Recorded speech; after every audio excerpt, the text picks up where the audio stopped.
সুপ্রিয় দর্শক বন্ধুরা, আসসালামু আলাইকুম। সবাই কেমন আছেন? আশা করছি যে যেখান থেকে দেখছেন অনেক অনেক ভালো আছেন। আপনাদের মধ্যে অনেকেই জানতে পেরেছেন ইনফিনিক্স গ্লোবাল মার্কেটে তাদের জিরো সিরিজের ফোনগুলো লঞ্চ করেছে। ইনফিনিক্স জিরো আলট্রা এবং ইনফিনিক্স জিরো 20। গত ভিডিওতে আমরা ইনফিনিক্স জিরো আলট্রা ফোনটি নিয়ে কথা বলেছি। আপনারা যদি ওই ফোনটি সম্পর্কে জানতে চান তাহলে ভিডিও ডেসক্রিপশন বক্সে ওই ভিডিওর লিঙ্ক দেওয়া থাকবে, দেখে নিতে পারেন। আজকের এই ভিডিওতে আমরা ইনফিনিক্স জিরো 20 নিয়ে কথা বলবো। গ্লোবাল মার্কেটে ফোনটির প্রাইস রাখা হয়েছে $320। আর এরকম প্রাইস পয়েন্টে এই ফোনে থাকছে মিডিয়াটেক হিলিও G99 চিপসেট এবং এছাড়াও থাকছে 108 মেগাপিক্সেলের ক্যামেরা। আরও থাকছে অ্যামোলেডের একটি ডিসপ্লে। সো সব কিছু মিলিয়ে এই ফোনটি আসলে কেমন হবে, আর ফোনটি আমরা বাংলাদেশ সহ ইন্ডিয়ান মার্কেটে কবে পাবো এবং এর দামই বা কেমন হতে পারে, এই সবগুলো বিষয় নিয়ে আলোচনা করব আজকের এই ভিডিওতে। সো পুরো ভিডিওটি অবশ্যই দেখবেন। আর আপনারা দেখছেন টেক টাইম এবং আমি রফিক আছি আপনাদের সাথেই। ভিডিওটি ভালো লেগে থাকলে ভিডিওটিতে একটি লাইক দিতে ভুলবেন না। আর এরকম ভিডিও আরও পাওয়ার জন্য অবশ্যই আমাদের চ্যানেলটি সাবস্ক্রাইব করে রাখবেন।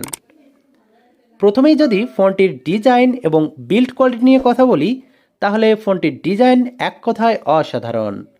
ফোনটির ব্যাক সাইড এবং ফ্রেমে থাকছে প্লাস্টিক, আর ফ্রেম করা হয়েছে একেবারে ফ্ল্যাট, সেম টু সেম আইফোনের মতো, যা দেখতে খুব ভালোই লাগছে।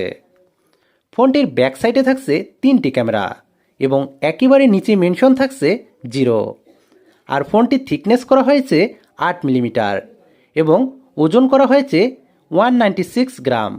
এর কারণে ফোনটি আপনারা এক হাতে লং টাইম খুব ভালোভাবে ব্যবহার করতে পারবেন।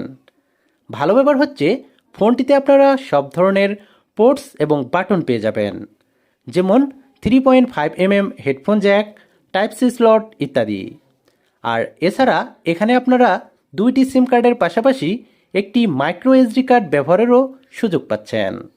এই ফোনটির সামনে আসলে আপনারা পেয়ে যাচ্ছেন একটি ফুল ভিউ ডিসপ্লে, যার উপরের অংশে ইউ শেপ বা ওয়াটার ড্রপ নসের মাধ্যমে বসানো থাকছে সেলফি ক্যামেরাটি।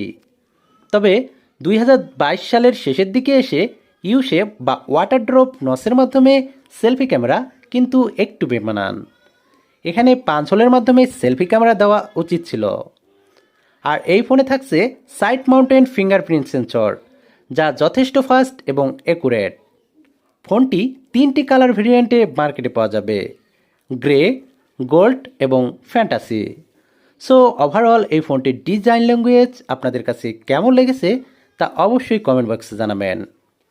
ডিসপ্লে সেকশন নিয়ে কথা বলতে গেলে এই ফোনে থাকছে 6.7 ইঞ্চির একটি অ্যামোলেড প্যানেল।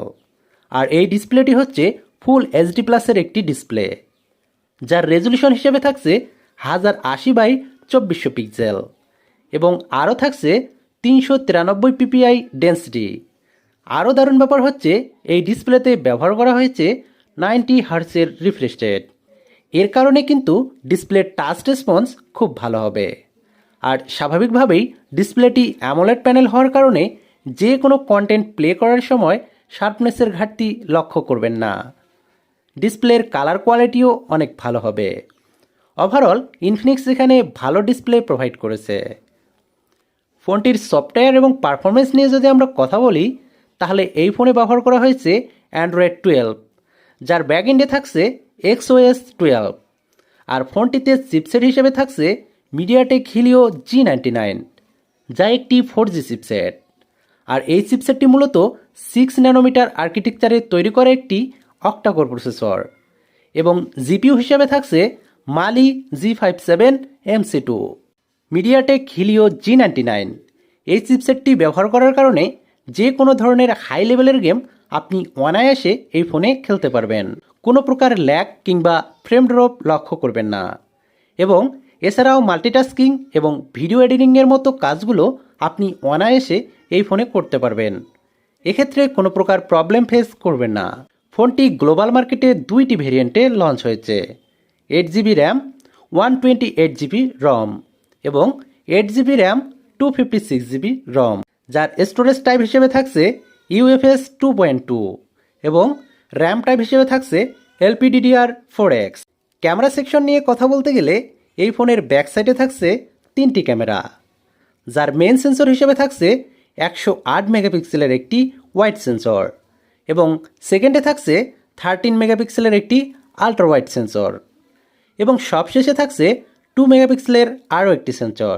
ব্যাক ক্যামেরা দিয়ে আপনি সর্বোচ্চ 2K রেজলিউশন পর্যন্ত ভিডিও রেকর্ড করতে পারবেন।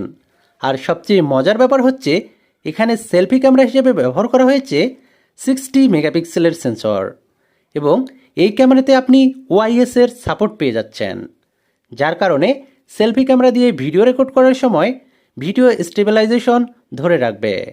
অর্থাৎ ভিডিও করার সময় আপনার হাত যদি একটু নড়াচড়া করে তারপরও ভিডিওতে শিকি ভাবটা আসবে না। সেলফি ক্যামেরা দিয়েও আপনি 2K পর্যন্ত ভিডিও রেকর্ড করতে পারবেন। ফটো কোয়ালিটির কথা বলতে গেলে এই ফোনের ব্যাক সাইড এবং ফ্রন্ট সাইড দুই ক্যামেরা দিয়ে খুব ভালো ছবি তুলতে পারবেন।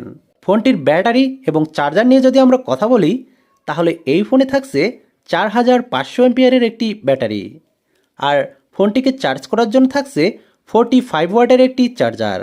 ইনফিনিক্স দাবি করছে এই চার্জার দিয়ে 30 মিনিটে ফোনটি 75% পর্যন্ত চার্জ করে নিতে পারবেন, অর্থাৎ 1 ঘন্টারও কম সময়ে ফোনটি ফুল চার্জ হয়ে যাবে।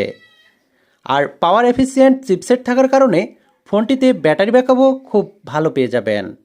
একদিন আপনি এই ফোনটি ইজিলি চালাতে পারবেন। এবারে কথা হচ্ছে দেশের বাজারে এই ফোনটি কবে এবং কেমন প্রাইস পয়েন্টে পাওয়া যাবে। দর্শক বন্ধুরা, এই ফোনটি বাংলাদেশের মার্কেটে অফিসিয়ালি লঞ্চ হওয়ার সম্ভাবনা রয়েছে এবং আনঅফিসিয়ালি ফোনটি আপনি যে কোনো সময় দেশের মার্কেটগুলোতে পেয়ে যাবেন। তবে দেশের বাজারে ফোনটির প্রাইস হতে পারে 30 থেকে 35 হাজার টাকার মতো, আর ইন্ডিয়ান মার্কেটে ফোনটি আপনি একই সময়ে পেয়ে যাবেন। তবে ইন্ডিয়ান মার্কেটে ফোনটির প্রাইস হতে পারে 20 থেকে 22 হাজার রুপি। আর এরকম প্রাইস পয়েন্টে ফোনটি কিন্তু ভালো কিছুই অফার করছে, যেমন ভালো চিপসেট, ভালো ডিসপ্লে এবং ভালো ক্যামেরা সেটআপ, বিশেষ করে সেলফি ক্যামেরা। ওভারঅল এরকম প্রাইস পয়েন্ট দিয়ে আপনি যদি ইনফিনিক্সের একটি ফোন কিনতে চান সেক্ষেত্রে এই ফোনটির জন্য আপনারা একটু ওয়েট করতে পারেন। আশা করি ইনফিনিক্স 020 ফোনটি সম্পর্কে আপনারা বিস্তারিত জানতে পেরেছেন। ফোনটি আপনার কাছে কেমন লেগেছে তা অবশ্যই কমেন্ট বক্সে জানাবেন। ভালো থাকবেন, সুস্থ থাকবেন। দেখা হবে পরবর্তী নতুন কোনো ভিডিওতে। ধন্যবাদ।